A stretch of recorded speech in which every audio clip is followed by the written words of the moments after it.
से प्रारंभ हो पा रही है। आज ज्यादा औपचारिकताएं ना करके जल्दी से जल्दी हम लोग कथा को प्रारंभ करेंगे, लेकिन इसकी शर्त यही है कि आप लोग कथा सुनने के लिए पहुंच जाएं। अगर कथा में पहुंचने में आप विलंब करेंगे, कथा भी उतनी ही देर से प्रारंभ हो पाएगी। आइए छठे दिवस में जो श्री रामचरितमानस से पंचम सोपान की व्याख्या चल रही है, जिसमें कल तक 5 सुंदरताओं पर बात हो चुकी है, आज छठी सुंदरता इसमें क्या है। वैसे तो कुछ कुछ संकेत कल महाराज जी ने कथा से ही दे दिए थे, जिसमें पहले मोबाइल की बात आई थी। पहला मोबाइल किसने बनाया? ये पहला मोबाइल भगवान श्री राम ने बना के तैयार किया गया। क्यों आवश्यकता पड़ी? हमेशा कोई दो व्यक्ति आपस में बात करते हैं, मौन नहीं रह सकते हैं। अगर आसपास बैठे हैं, साथ बैठे हैं, जैसे दोनों भैया वहां साथ बैठे हैं, ये अगर आपस में बात करना चाहें तो इनको किसी दूसरे माध्यम की आवश्यकता नहीं है। किसी माइक की जरूरत नहीं है, किसी टेलीफोन की जरूरत नहीं है, अथवा किसी मोबाइल की जरूरत नहीं। ये ऐसे ही बात कर सकते हैं आपस में। एक के कान के पास में अपना मुंह ले जाएंगे, उनको बता दिया, उससे जवाब उधर से जब आना है तो अपना कान उनकी तरफ कर दिया, उधर से वो बोल देंगे।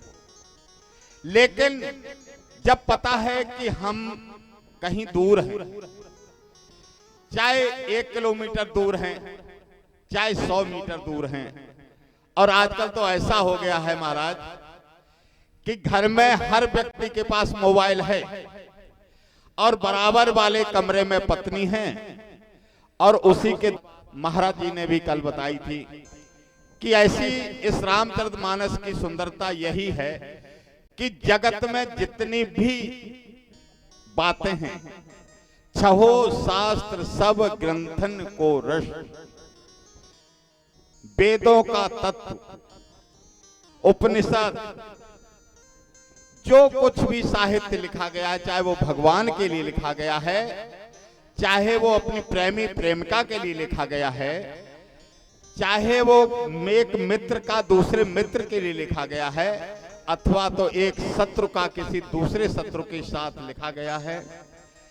इस ब्रह्मांड में अनेकों अनेकों ब्रह्मांडों में जो भी कुछ चलता है वो इस रामचरितमानस में है।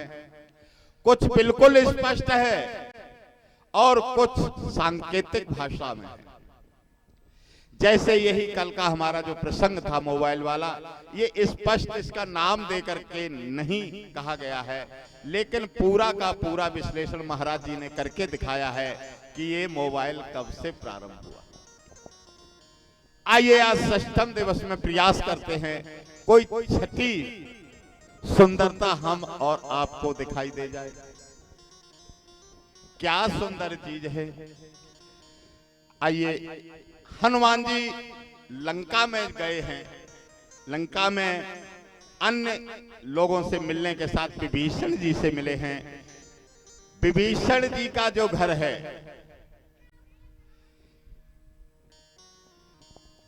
भवन एक तह भिन्न बनावा, भवन एक तह दीख सुहावा, हर मंदिर तह भिन्न बनावा।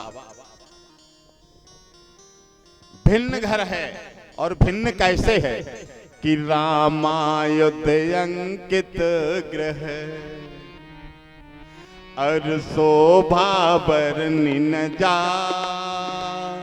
नभ तुलसी का वृंद तहाँ, देखे हरस कबीराय सियावर राम प्रभु राम जय जय राम, मेरे प्रभु राम जय जय राम। पवन एक तह दीख सुहावा। सुहावा क्या है? जो सबको भा जाए। ऐसा नहीं केवल विभीषण को भाए, वो भवन रावण को भी भा रहा है। नहीं तो उस लंका में, रावण की नगरी में, रावण के सबसे बड़े दुश्मन का मंदिर हो, उसके आयुध बने हुए, चोरी छुपे तो कोई भी कुछ कार्य कर सकता है। थाने के बगल में रहने वाला भी ऐसे ऐसे कार्य कर सकता है जो कि अन्य लोग नहीं कर सकते हैं। लेकिन विभीषण जी खुले में, चौड़े में मंदिर बनाए हुए हैं, जिसके चारों तरफ नव तुलसिका हैं। ऐसा नहीं कि कभी लगा दिया था, जब रावण से ज्यादा प्रेम था तब लगा दिया था और अब वो सूख गई हैं। नव नई नई तुलसी के पौधे लगे हुए हैं। और सुहावा वही हो सकता है जो सुंदर हो। सत्यम शिवम सुंदरम। बहुत सारे लोग कहते हैं कि मैं सत्य बोलता हूं, झूठ नहीं बोलता हूं। अच्छा, सत्य बोलने के लिए चलो मान लेते हैं, हमारे समाज में किसी भी व्यक्ति की बेटी घर छोड़ करके अपने प्रेमी के साथ भाग गई। अब ये सत्य है, इसमें झूठ तो है नहीं। और वो सज्जन मिलने के लिए आए और हमने छूटते ही उनसे कह दिया, अरे तुम्हारी बेटी भाग गई। व्यक्ति के धक्का लगेगा, झगड़ा करने के लिए तैयार हो जाएगा, लेकिन जब लड़ेगा तो जिस व्यक्ति ने ये शब्द कहे हैं वो ये कहेगा मैंने तो सत्य बोला। सत्य वही है जो सुनने में भी सुंदर लगे, ग्रहण करने में भी वो सत्य को अच्छा लगना चाहिए। और वही शिव है, वही कल्याण कर सकता है। सत्य, ऐसा सत्य जो किसी को दुख पहुंचाए, उसको सत्य के रूप में तुलसीदास जी तो नहीं लेते हैं। कहते हैं तुलसीदास जी कि नहीं असत्य सम पातक पुंजा, नहीं असत्य सम पातक पुंजा, नहीं असत्य सम पातक पुंजा, नहीं असत्य सम पातक पुंजा, नहीं असत्य सम पातक पुंजा, नहीं असत्य सम पातक पुंजा।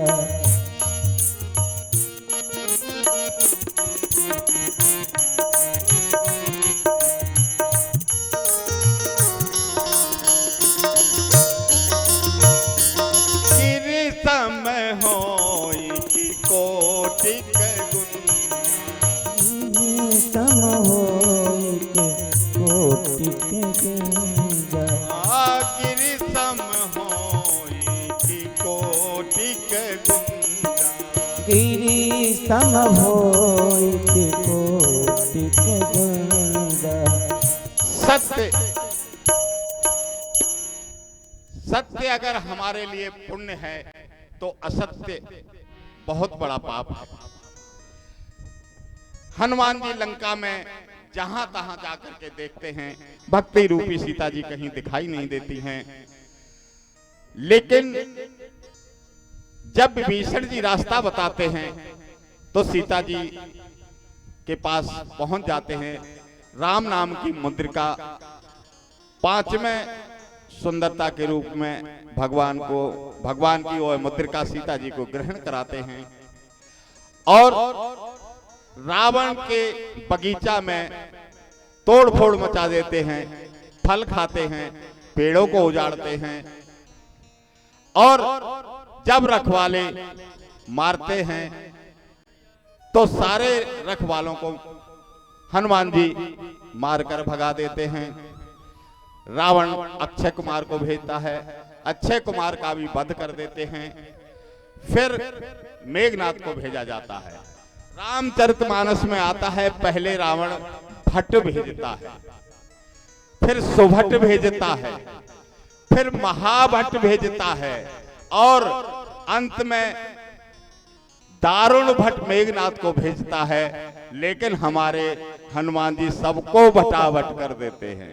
एक भी भट्ट सुभट महाभट्ट कोई नहीं बचता है।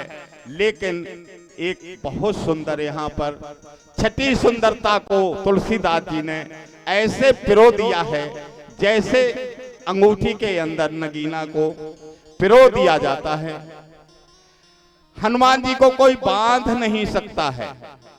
देवताओं का उनको इतना पावन आशीर्वाद मिला हुआ है कि उनको कोई बंधन नहीं। सारे बंधनों को काटने का ठेका ही हमारे हनुमान जी पर है।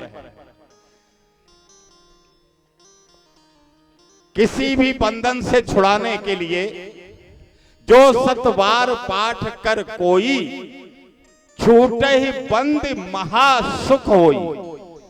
और अगर बंधन से छुड़ाने वाला ही बंधन में बंध जाए तो फिर वो बांधने वाला कैसा। लेकिन हनुमान जी शास्त्रों की, वरदानों की मर्यादा रखते हैं। जब मेघनाथ ब्रह्मास्त्र का प्रयोग करता है हनुमान जी पर, तो ब्रह्मास्त्र ते ही साधा और कपि मन कीन विचार, और जौन ब्रह्म शर्मान हूँ तो महिमा मिटे अपार। किसकी महिमा मिटने जा रही थी? हनुमान जी की। अरे हनुमान जी की क्या महिमा है? हनुमान जी तो भगवान राम के सेवक हैं। उन्हीं राम के मर्यादा पर आज कलंक लग जाता कि आपने ब्राह्मणों के यज्ञोपवीत को ब्रह्मास्त्र करके माना है, और इस ब्रह्म अस्त्र से जो भी बंधन में जिसको बांधा जाएगा वो उस बंधन से छूट नहीं सकता है। हनुमान जी उसको भी गुरुदेव बताते हैं कि हनुमान जी उस बंधन से भी मुक्त रह सकते थे, लेकिन संत कभी भी मर्यादाओं का उल्लंघन नहीं करते हैं और स्वयं को उस ब्रह्मास्त्र के सामने हाथ जोड़कर शीश नवा करके और बंधन को स्वीकार कर लेते हैं। ये सबसे बड़ी सुंदरता हनुमान जी के चरित्र की है। तो आइए आज सत्संग दिवस की ये सुंदरता आप लोग इस सुंदर कांड में ढूंढें, और अगर अगली बार कोई पूछे तो कम से कम 6 तो बता ही देना। हो सकता कल को अगर इस मंच तक पहुंचने लायक रहेंगे। पल का पता नहीं है, एक पल का, एक श्वास का पता नहीं है।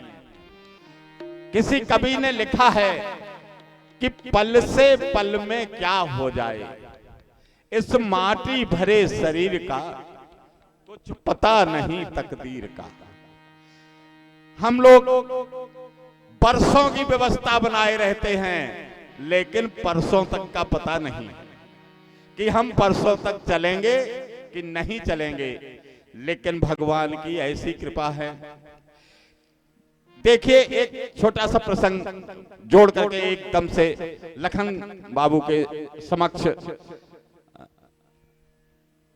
आएंगे और निवेदन करते हैं कि महाराज जी को 5 मिनट में शीघ्रता से मंच की तरफ ले आएंगे। और उसी मध्य में मान लो कोई ये कहे कि मैं आपको 100 रुपए दूंगा, आज आप हमारे यहीं रुक जाइए, हमारे इसी प्रांगण में सो जाइए। हो सकता कि हम मना कर दें, 100 रुपए में या मच्छरों में लेटेंगे क्या? वही व्यक्ति कहे हम 1 लाख रुपए दे देंगे। लेकिन कुछ ऐसे भी रईस हैं जो हर वक्त एसी में ही रहते हैं, अच्छे पलंग पर ही उनको नींद आती है, तो वो 1 लाख रुपए को भी ठुकरा सकते हैं। लेकिन अगर कोई ये कहे कि हम 10 लाख रुपए देंगे केवल 1 रात के लिए, आप हमारे इस प्रांगण में रुक जाए, तो शायद ऐसा कोई ही व्यक्ति होगा जो ये कहेगा 10 लाख रुपए के लिए 1 रात रुकने में क्या दिक्कत है, सो सकता है। लेकिन उसी में वो व्यक्ति ये शर्त लगा दे कि आप 10 लाख रुपए शाम को ले लेंगे और सो जाएंगे, लेकिन सुबह उठेंगे नहीं।